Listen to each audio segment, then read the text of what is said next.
Resulta interesante hacerse la pregunta acerca de cómo un organismo vivo puede saber qué es bueno y qué es malo para comer. Es decir, qué mecanismos biológicos y evolutivos tiene un ser vivo para determinar que un alimento es provechoso para su salud y diferenciarlo de otro que la pone en peligro.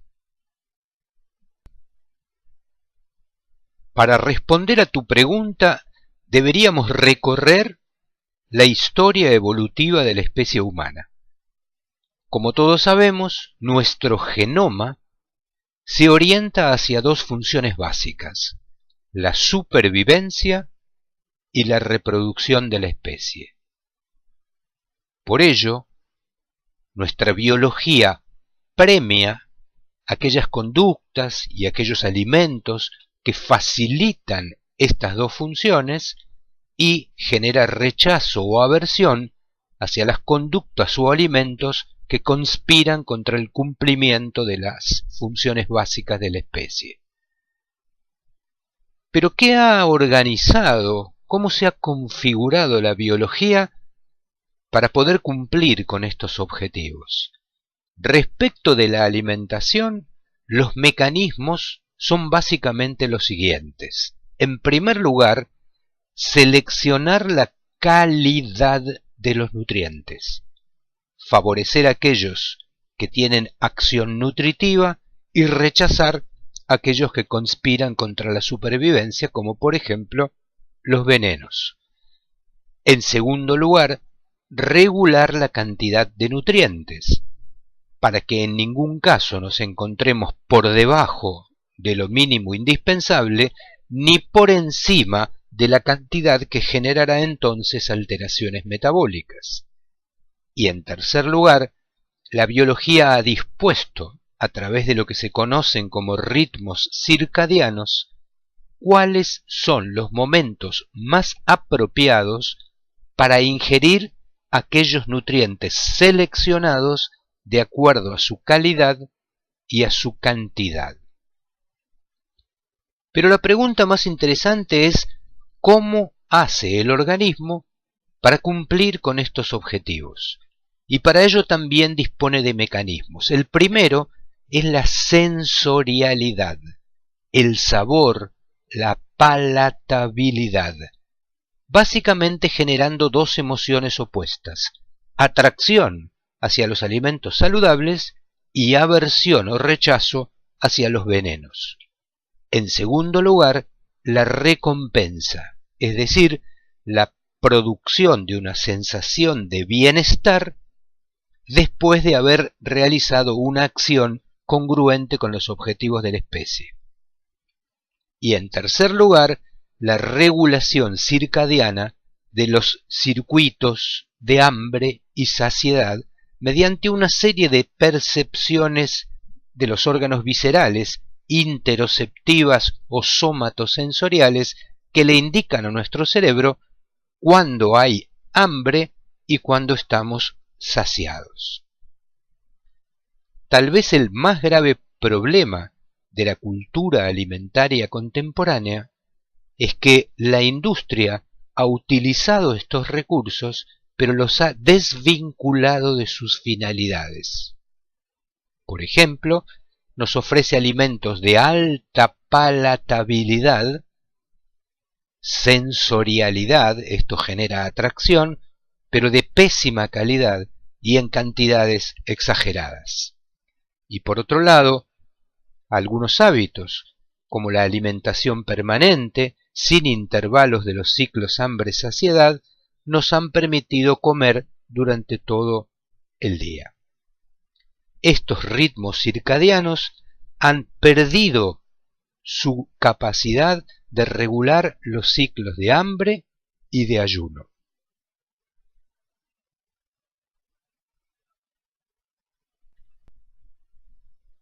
Uno podría preguntarse entonces cómo hace el organismo para decidir qué comer.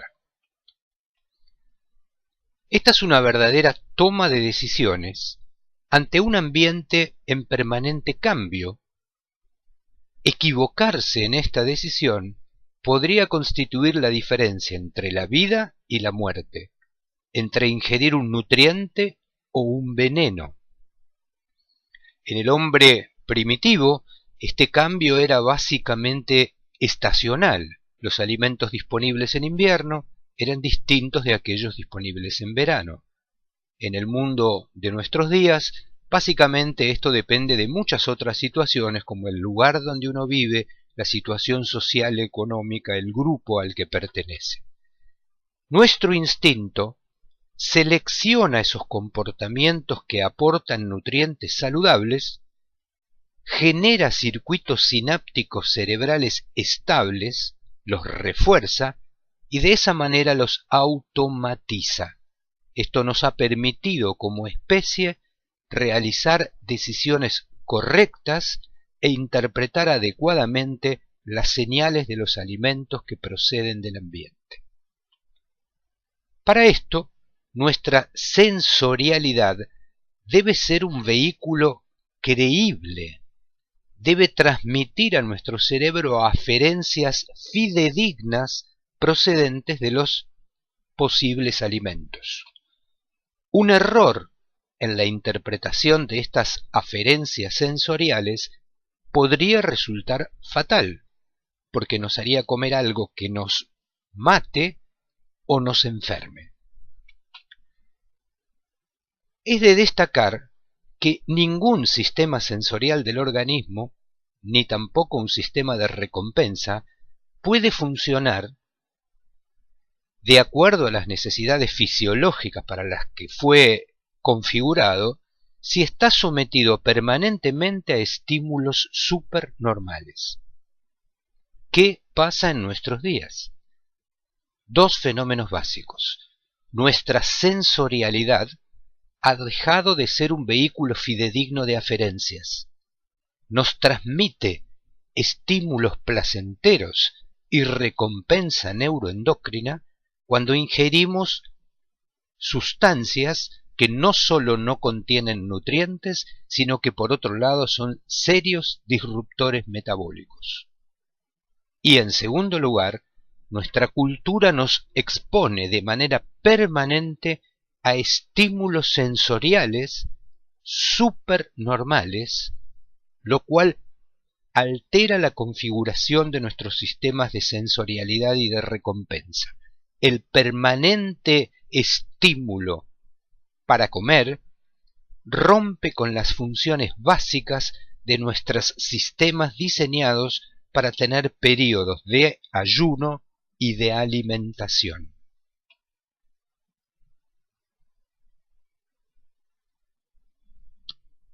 Es necesario tener en cuenta que el control de las variables de consumo alimentario, así como la del gasto de energía, está estrictamente regulado por circuitos cerebrales anatómicamente ubicados en el hipotálamo y que reciben el nombre de adipostato. Este complejo circuito regulatorio se encuentra multideterminado por señales procedentes del ambiente, así como por otras puramente biológicas. Por ejemplo, el aprendizaje, es decir, la socialización en el interior de una determinada cultura, habrá configurado nuestras preferencias y aversiones alimentarias. Se requiere de un adecuado control de las funciones ejecutivas, de los sistemas de gratificación y recompensa, de las aferencias procedentes del sistema parasimpático neurovegetativo, en particular del nervio vago, del adecuado funcionamiento de las señales homeostáticas, que dan cuenta de las reservas y del almacenamiento de grasa y por lo tanto del estado nutricional, específicamente las derivadas de la leptina y de la insulina, de las emociones, que procediendo mediante el condicionamiento positivo relacionan automáticamente contextos y emociones con determinadas comidas, de la memoria y de la cognición. Es decir, el consumo y el gasto de energético están finamente regulados por el hipotálamo, pero están multideterminados por señales complejas que proceden tanto del ambiente como de la homeostasis fisiológica interna.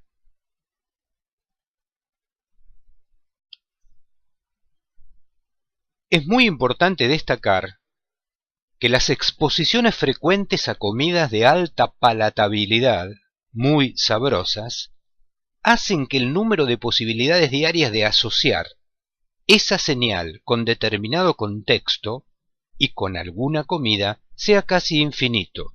Este es un clásico ejemplo de refuerzo condicionante positivo. El aumento de la reactividad a las señales de comida se relaciona en general con comidas de alto valor calórico, y esto puede ser desencadenado por emociones, pensamientos o lugares. Las personas que desarrollan una reactividad exagerada a las señales de comida presentan lo que se ha demostrado con fuertes evidencias, un predictor de sobrealimentación, de obesidad y en muchos casos de diabetes tipo 2. La teoría dual para explicar la conducta del obeso lo hace mediante dos fenómenos. Dice que la hiperfagia se produce por una respuesta automática exagerada, hiperreactiva a las señales de comida calórica, y esto se asocia a un deterioro de la respuesta inhibitoria, es decir, una persona obesa tiene hiperreactividad a las señales procedentes de los alimentos y tiene un deterioro de la respuesta inhibitoria motora que le impide dejar de comer cuando las señales le estimulan ese acto.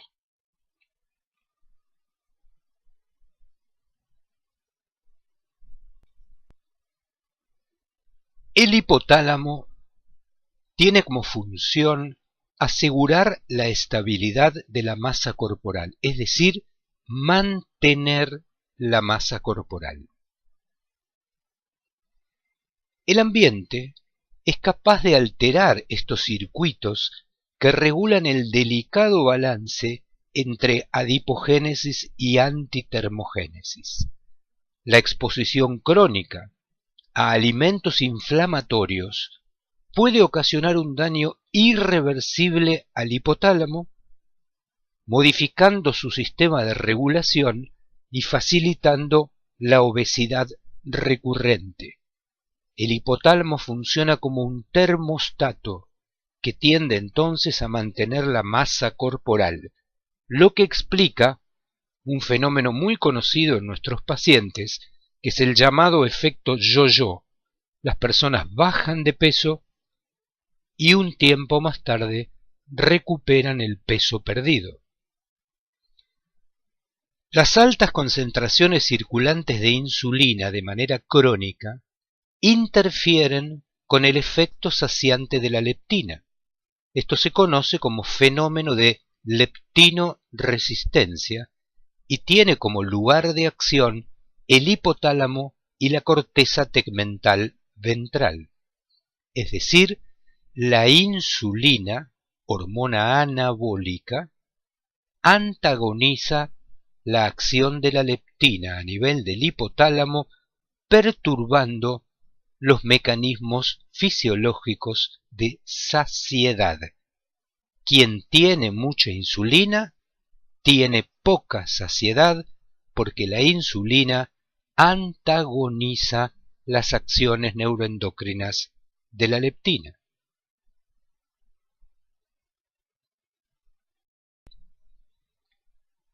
¿Qué es y para qué sirve el sistema de recompensa? El sistema de recompensa es producto de una compleja interacción entre el sistema nervioso central y el resto del organismo. Existe un sistema de recompensa básico, que denominamos homeostático o biológico, que funciona regulado según el estado de nuestros depósitos de grasa, de energía o de almacenamiento. Cuando se sensa que estos son deficitarios, se promueve la conducta ingestiva, se come, y este acto es premiado con una sensación de bienestar o recompensa que tiende a repetirse. Pero también existe un sistema de recompensa puramente cultural, ambiental, y que recibe el nombre de hedónico. Es decir, se trata de un sistema de recompensa estimulado por el propio placer que provoca la palatabilidad de los alimentos, sin relación alguna con las necesidades biológicas que deberían modular el acto de ingerir alimentos. Entre el sistema nervioso central y el aparato digestivo, el hígado, el intestino y el estómago, funciona lo que se da llamado diálogo cruzado o crosstalk, un sistema de mediadores que informan del estado de necesidad respecto de los nutrientes para que nuestro sistema nervioso central, el hipotálamo y la corteza prefrontal generen la conducta ingestiva. Cuando esto satisface necesidades, en general se produce una sensación de bienestar. Esta sensación, que llamamos recompensa, tiende a que en situaciones semejantes se vuelva a repetir la misma conducta, a veces de manera automatizada. El ambiente obesogénico, con una oferta hedónica desmesurada, produce una conducta ingestiva totalmente fuera de relación con las necesidades fisiológicas, lo que también opera como un condicionante para comer en ausencia de la necesidad biológica para hacerlo.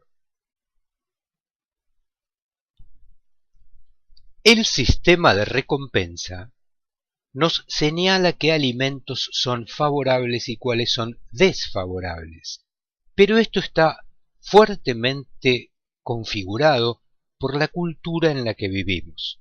Como ustedes pueden ver en las fotografías que mostró el doctor Montero, todas estas personas, procedentes de las culturas más diversas, sienten recompensa por los alimentos que han aprendido a ingerir. Es decir, la cultura configura nuestros sistemas de recompensa y por lo tanto es un elemento de enorme importancia para determinar si lo que hacemos es una alimentación saludable, estimulada por la cultura, o por el contrario, una alimentación plagada de disruptores metabólicos y obesogénica, también estimulada por la cultura en que nos ha tocado vivir.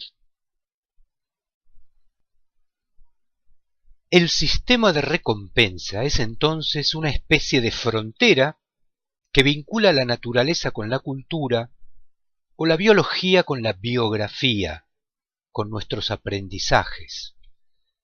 Un medio obesogénico, como el actual, puede trastornar el sistema nervioso central y dejar huella en los circuitos neuronales que participan en la regulación del equilibrio energético, es decir, en cuánto comemos y en cuánta energía gastamos.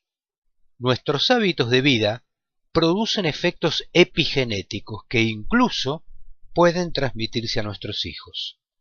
Consumir alimentos poco saludables puede llevar a tener cambios neuroplásticos. Esta neuroplasticidad del sistema nervioso central opera mediante la neurogénesis, la plasticidad sináptica y la arborización dendrítica.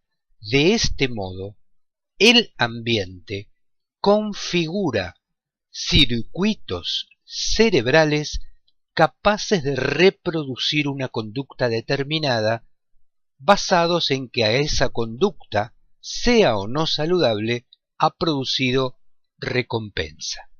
El medio obesogénico también es capaz de alterar la composición de nuestra microbiota intestinal. ¿Y por qué este dato es importante cuando hablamos de sistema nervioso central? Porque es allí, en el intestino, y a partir de las funciones de la microbiota, donde se sintetizan la mayoría de los neurotransmisores que actúan en el cerebro. Conclusión. El ambiente, la cultura configura nuestro cerebro estableciendo circuitos que tienden a reproducir conductas basadas en el sistema de recompensa, sean éstas saludables, como han sido a lo largo de la especie humana, o no saludables, como ocurre en la cultura contemporánea, donde se obtiene recompensa por un alimento sin que esto implique nutrición.